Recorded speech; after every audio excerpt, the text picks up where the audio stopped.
Aleluia, sem perda de tempo, amém? Vamos fazer a leitura. Levíticos capítulo 6, a partir do versículo 8, que diz assim: a lei do holocausto.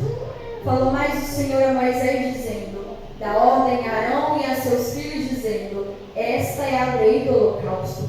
O holocausto será queimado sobre o altar toda noite, até pela manhã, e o fogo do altar arderá nele. E o sacerdote vestirá a sua veste de linho, e vestirá as calças de linho sobre a sua carne, e levantará a cinza. Quando o fogo houver consumido o holocausto sobre o altar, e a porá junto ao altar.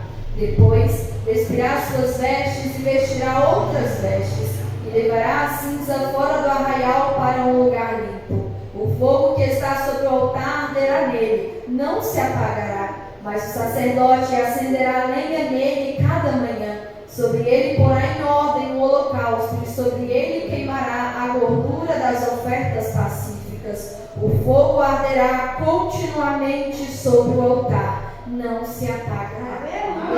Aleluia. Vamos orar ao Senhor, pedir para que Ele venha falar ao nosso coração nessa noite. Espírito, compreender a mensagem do Senhor, fica conosco, fala conosco, em nome de Jesus. Aleluia. Pode assentar, igreja, pode exaltar, pode glorificar em nome do Senhor.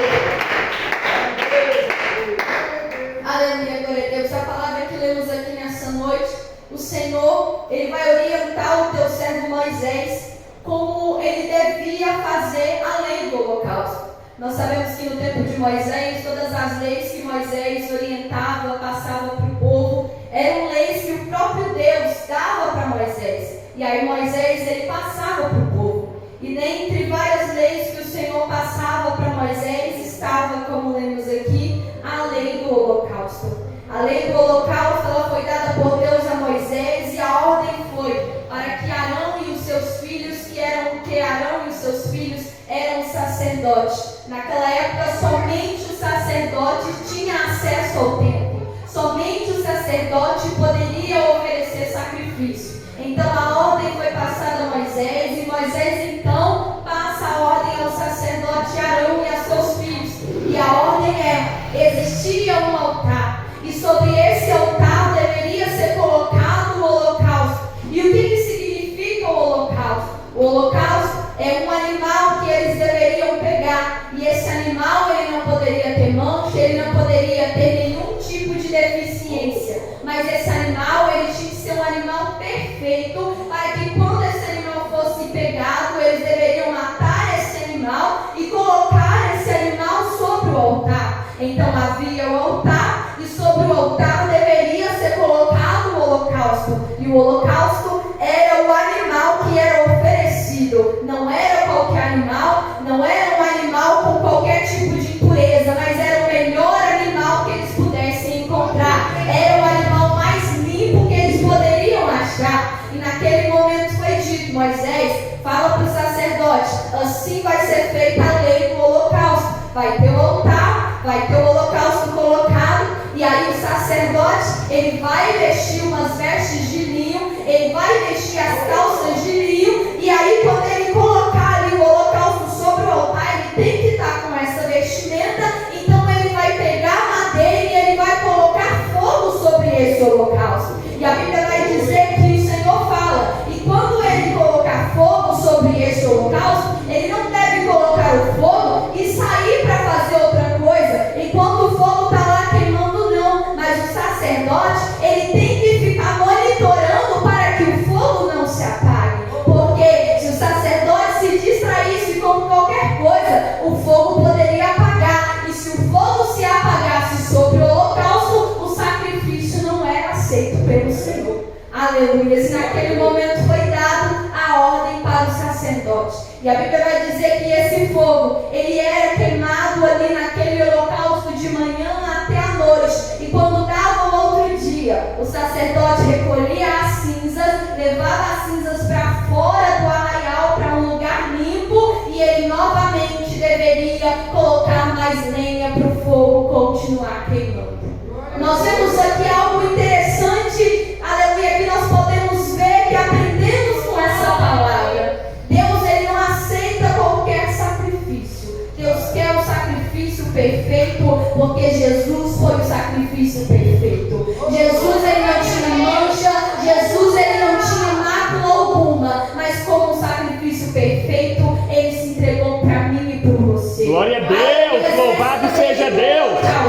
Ela era a preparação para a vinda de Jesus. Era para mostrar que aquele cordeiro que era colocado ali naquele altar estava representando Jesus, que no futuro viria e se daria por amor de nós por inteiro.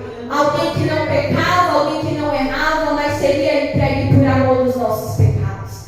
E outra coisa que nós também podemos tirar com a lei do holocausto aleluia, a constância de observar para ver se o fogo está queimando. O que é esse fogo que está queimando ali sobre o altar, sobre o holocausto, que todo dia, a cada manhã tem que ser renovado? O fogo é a presença de Deus na nossa vida. Aleluia, esse fogo ele representa o Espírito Santo na nossa vida. Porque se nós nos distrairmos com as coisas deste mundo, com as coisas dessa terra, nós não vamos perceber quando o fogo apagar. Porque se Arão ele olhasse para o lado, para o outro, começasse a pensar em coisas materiais, começasse a pensar no que ele precisava fazer, ele não ia perceber quando o fogo apagou para ele colocar a lenha de novo. Da mesma forma somos nós.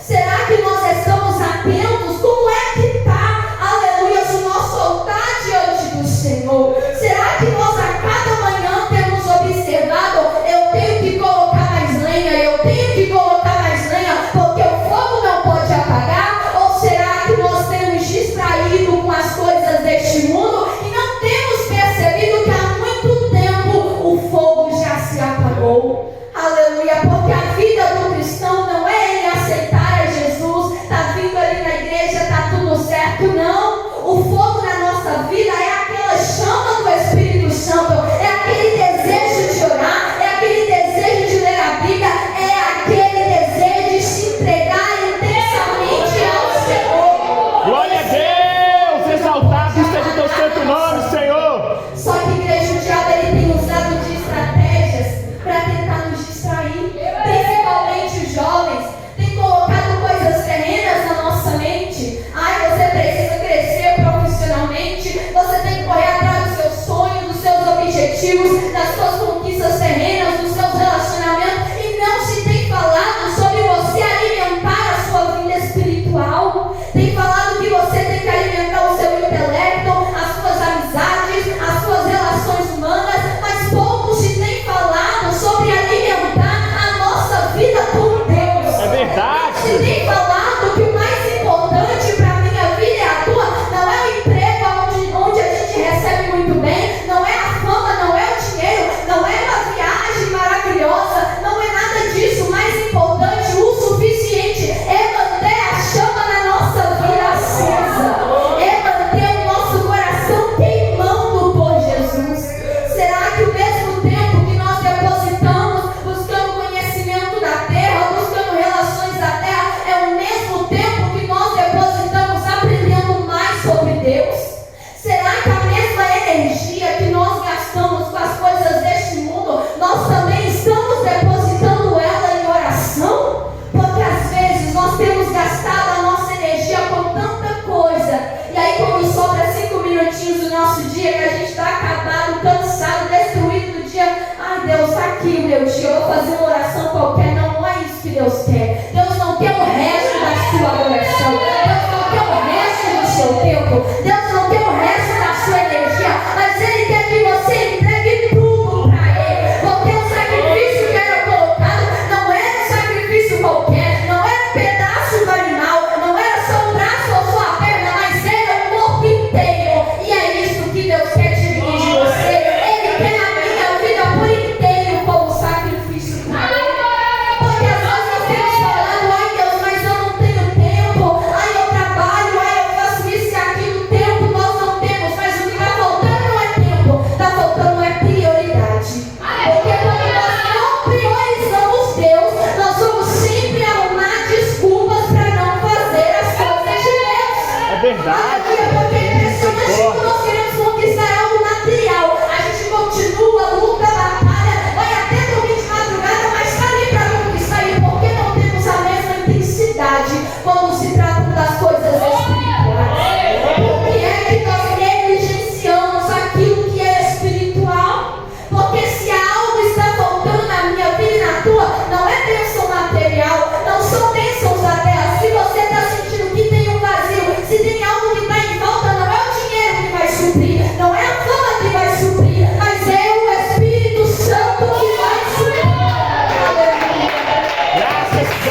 na casa de Deus não é eu sinto vontade de ir na casa de Deus, não. Servir a Jesus não é pelo sentir, é pelo saber. Eu sei que eu preciso servir, então eu vou. Mesmo que eu não sinta, eu faço. Mesmo que eu não queira, eu adoro. Mesmo que eu não tenha vontade, eu glorifico. Porque eu glorifico não porque eu sinto, mas porque eu sei.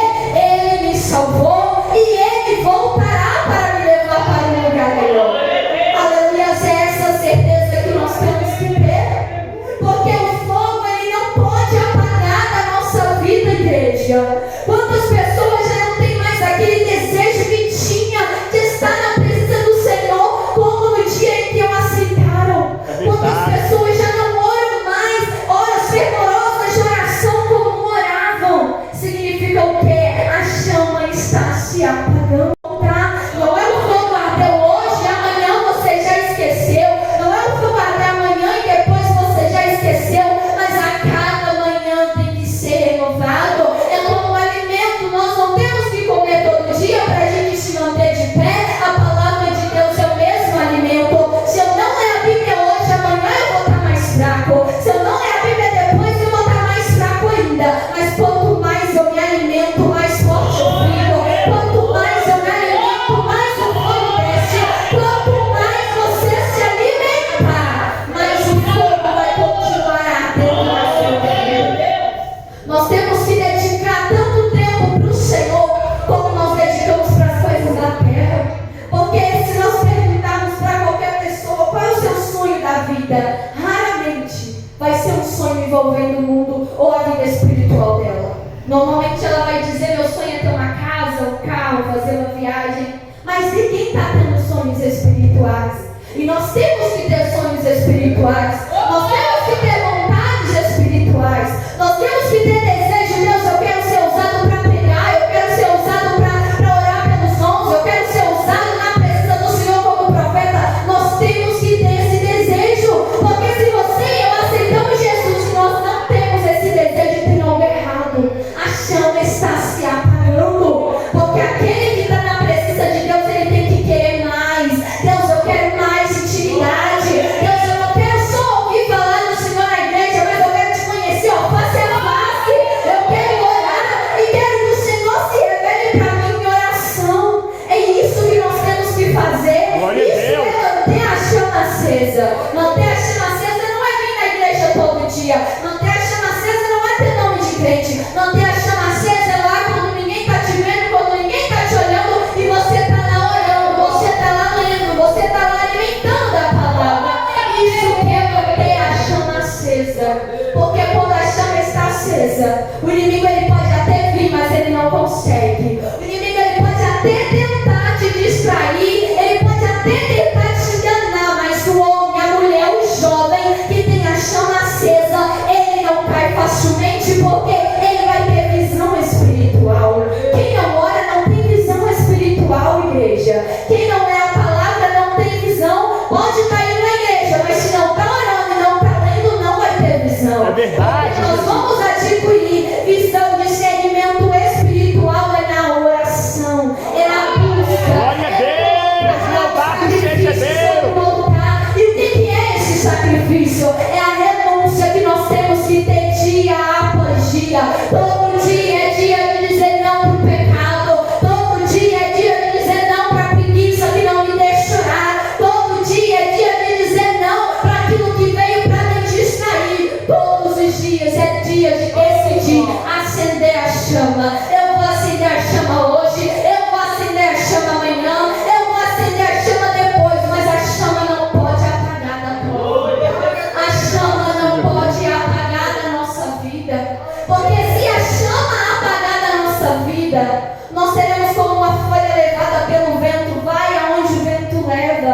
Porque o crente que não ora, Deus não fala com ele. Se Deus não fala com ele, ele fica com os próprios pensamentos. E o ser humano com o próprio pensamento, o diabo acha brecha e entra. Aí mistura o pensamento dele com o pensamento do diabo e vira uma bagunça. É por isso que nós temos que estar orando. Porque quando eu estou orando, Deus brilha a minha mente. Quando eu estou orando, Deus lava meu coração. Quando eu estou orando, vem um desejo, mas Deus fala: ei, tira daí. Quando eu estou orando, vem um pensamento que não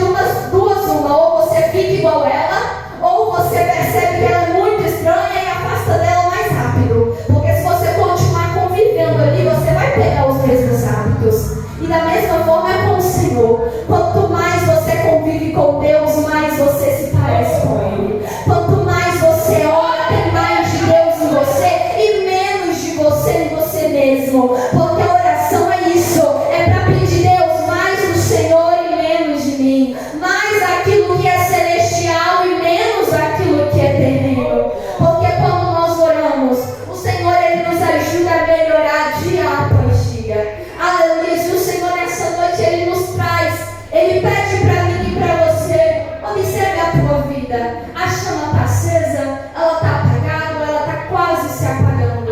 Independente de como está a chama na sua vida nessa noite, Deus, Ele te chama para acender a chama sobre o altar. Deus, Ele te chama para ficar atento, para monitorar, da mesma maneira que nós ficamos atentos com o que nós vamos fazer no ano que vem, no dia seguinte, da mesma forma que nós depositamos atenção nas coisas dessa terra, também temos que depositar mais ainda a atenção nas coisas espirituais.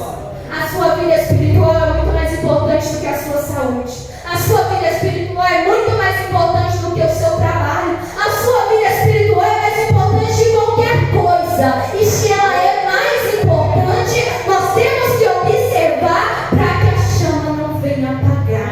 Aleluia. Porque se a chama apagar, aleluia, nós seremos pessoas perdidas. Nós seremos facilmente atacadas pelo diabo. Mas se a chama continuar acesa, de nada você vai ter falta. Nós lembramos de Estevão, nós lembramos de Paulo. Eles não tinham o conforto de deitar na tua cama tranquilo. Paulo não tinha o conforto nem de ter um lugar para passar a noite direito. Passava a noite ali em ilhas, em barcos com o mar agitado. Mas uma coisa ele tinha certeza: eu posso não ter nada dessa terra, mas o mais importante eu tenho, que é Jesus.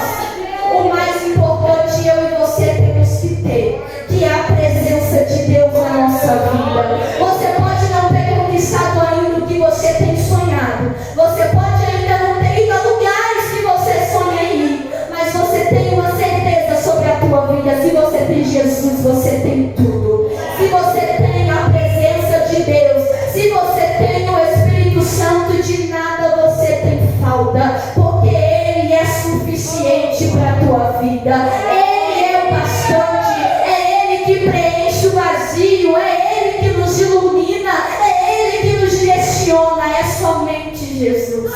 Só Jesus tem o poder de satisfazer a nossa alma. Só Jesus tem o poder de alimentar a nossa vida. Porque a paz que nós sentimos com Ele é uma paz que excede o entendimento. É tão grande porque Estevão estava ali. Ele estava ali sabendo que todo mundo queria matar ele. Ainda assim ele sentia paz. Por quê? Porque ele sabia que o mais importante ele estava fazendo. Ele estava cumprindo a palavra de Deus. Aleluia. Eu não sei como está a tua vida nessa noite. Olhe para você mesmo. Eu também tenho que olhar para mim. Será que estamos cumprindo a palavra de Deus na nossa vida? Ou será que nós estamos apenas dizendo que nós somos cristãos, mas nós não estamos cumprindo a palavra de Deus na nossa vida? Porque servir a Jesus não é só vir na igreja. Eu vou na igreja, eu adoro, bato palma, estou ali marcando presença todo dia. Não. Servir a Jesus é executar a vontade dEle. Aquilo que Ele te chamou, você precisa obedecer. Aleluia. Todos nós, todos vocês têm um chamado. Ninguém está na presença de Deus só para ficar parado e sentado. Todos nós somos chamados para a obra de Deus. Aleluia. Mas como eu vou saber qual é o meu chamado? Você vai descobrir na oração. Você vai descobrir quando passar mais tempo com o Espírito Santo. Ele há de revelar os propósitos dele para a nossa vida. Porque a Bíblia vai dizer que os sonhos de Deus são maiores que os nossos. E quando diz isso, não está dizendo de sonhos terrenos, está dizendo de sonhos espirituais. O que Deus quer para a minha vida e na tua, no âmbito espiritual, é muito maior, é muito melhor. É por isso que nós temos que todos os dias acender a chama. Acender a chama. Acenda a chama na tua vida e você vai ver a mudança que vai acontecer. Aleluia. Que a partir de hoje nós venhamos analisar todos os dias. Não é analisei hoje e esqueci amanhã. Mas não, analisa hoje, analisa amanhã, depois de amanhã. Como está a minha vida espiritual? Como está meu relacionamento com Deus? E nós vamos buscar todo dia melhorar. Todo dia colocar